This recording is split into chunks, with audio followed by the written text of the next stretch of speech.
out near homes and railroad tracks on the Scarborough Marsh this afternoon. Conditions out there are dangerously dry. And as Fox 23's Julia Simone reports, investigators say this looks to have a human cause. The fire chief says the fire was caused by a campfire that was not properly extinguished. Chief Kindlin says calls came into their station around 12:30 this afternoon, reporting heavy smoke and a possible brush fire in the marsh. He says about 30 firefighters were on the scene working to put out the fire, which spread to 7 acres. Thankfully, crews managed to contain it before it reached any nearby homes.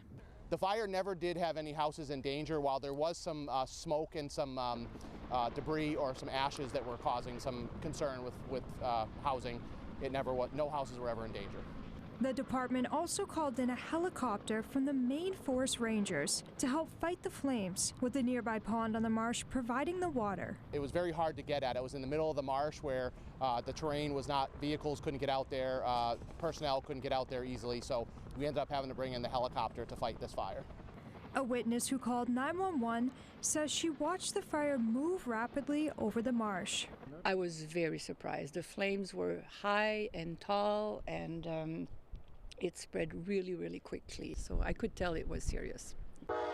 The chief says the railroad did experience brief delays, but is now back on track. We did ask the railroad, both CSX and Amtrak, to stop their traffic for the first half hour of the incident. And once we had control and knew what was going on, we were able to allow them to pass through at a slower rate. The chief tells us these extreme dry conditions, along with some wind, caused the fire to spread quickly. In Scarborough, Julia Simone, Fox 23 News at 10. All right, let's get a first check.